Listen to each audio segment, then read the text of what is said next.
This is what I like to call productive chaos.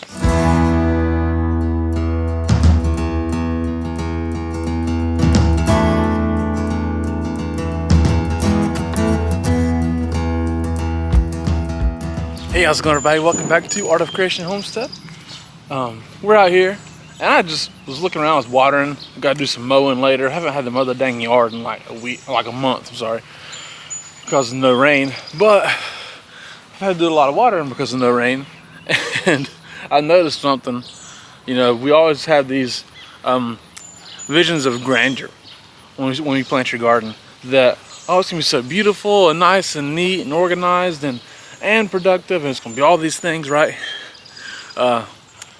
Sometimes it's not so nice and neat, but it can be productive, and this is what I like to call productive chaos. Because over here, there's grass and a pathway somewhere underneath this, but right now it's busy producing winter squash.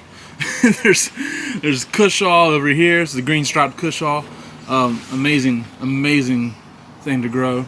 Then you got some zinnias. Then over here you've got some tomatillos and a pepper down there, Ashe County pimento pepper, that actually were not doing very good at all earlier in the year. We've nursed them back to good quality of life. Beets are over there somewhere. Some onions back in here. We're actually pulling right now. Some fresh yellow squash plants over here. Just an utter mess, but it's a beautiful mess.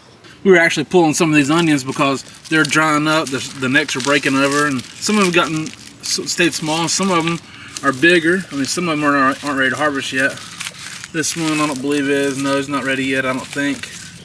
But some of them are getting nicer than others. And then some of them, like I said, stayed relatively small, but they're still a beautiful and nice onion. I mean, here's one. It's a nice onion. He's ready. One thing I've noticed when you plant onions, at least for us, it's just hard to contain them. Sometimes the stalk stays up real nice and straight, and sometimes they just fall over everywhere. I don't know, but we're getting better at growing onions. But over here, it's just part of the organized or productive chaos, right? And the beets are looking great. As you know, if you've been following us for a while, we've struggled over here with the beets because of something tunneling underneath the dirt here in this bed. What's happening is, I guess it's a mole or vole.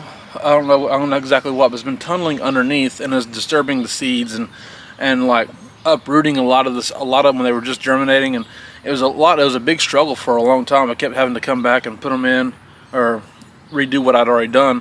Also, a rabbit came over and ate the tops off a lot of them too earlier in the year, so I had to replant. So this is actually the second planting of the beets because I had to redo all 130, 120 seeds, whatever it was we planted. So it's been a struggle with the beets, but they're really coming out looking great. Heck, this one here, he was an accident. I actually dropped him into this spot accidentally, and I just let him go once I saw it germinate, and he's produced a massive beet. And if you followed along with us for any amount of time, you know that this hillbilly, this Blue Ridge boy here, loves him some pickled beets. So we're excited about those. Hopefully we got a good beet harvest coming up here. Maybe a couple of weeks. That one looks like it's ready now, but we got some others that aren't ready yet. But we're really excited about these honey nut squash down here. Down in here we got all these beautiful little squashes growing. Look at that. These are honey nut squash. I think they're in the butternut family, maybe.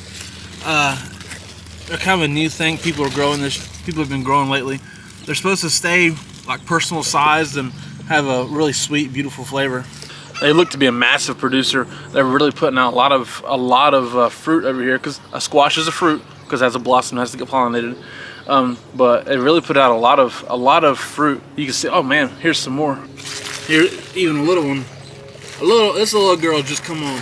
Dude, just massive amounts. Kind of gotta watch where you step over here. It's just crazy. Like, I gotta step down in here, kind of balance myself. Watch where you're going to get down in here, because look, you could step on a squash. That's something you really don't want to do, because I think they're gonna be perfect for us. Just two of us, so it's hard to kind of how to make food sometimes for two people. If those are personal sized, it might make it really easy. They're just awesome looking in here. You kind of got to do a lot of searching though. You just never know. Oh, see, there's another one. Just chaotic. But chaos can be beautiful in the garden. Chaos means abundant growth. Chaos means out of control fruiting. It can be really, really awesome inside the garden to have chaos. But then we have our container garden section where we got more chaos. These taters went wild on us. Now, I do believe, hopefully it means wild production, right? Inside there, they're not ready yet, but they grew everywhere, fell out everywhere. Nothing would be better than to have just massive amounts of taters inside of those containers. And these sweet taters are out of hand, out of control sweet taters. Look at that. There's grow bags under here somewhere. There's tomato plants in here. There's pepper plants in here. But they're just going everywhere. And look at these multi-floors on these tomatoes. It's chaotic.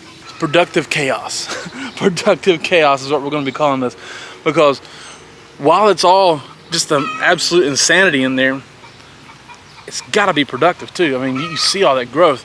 There's the taters gotta be taters in there. The sweet potatoes have gotta be productive. It looks absolutely insane. You can't hardly walk in there, but it's beautiful. In the middle of this, could it be a little bitty peach? I think it might be. Yeah, we even have peach trees over here, and peach trees in mug buckets. Okay, Roma tomatoes just producing everywhere. Handfuls of Romas.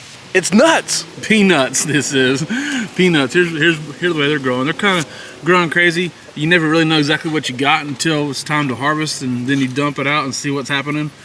But they're growing everywhere. Real fast, I'll show you exactly how they produce. Okay. What happens is they blossom. These little yellow blossoms. They come out, and these blossoms actually have to fall down into the dirt. Okay, and they sink themselves down into the dirt and produce the peanuts off of there. Quick lesson there. I think that has to have like a embryo inside of that blossom that produces the peanuts, and it's kind of a fascinating process that we are again experimenting with and attempting to see how productive it can be inside of a green stalk. And then you have this drain kiss tomatoes with loads of tomatoes on them. Loads. Oh, this one's getting ripe. Look at him. He's a big one for a draining kiss. So just remember that just because your garden may not have that perfect look, all the space to walk through, perfectly weeded, because it's not going to be perfectly weeded if it is, something's wrong with you. But just because it may have all that doesn't mean it's not awesome. We got productive chaos out here. We can't hardly walk in some of these areas, but it's beautiful and it's productive, and I love it.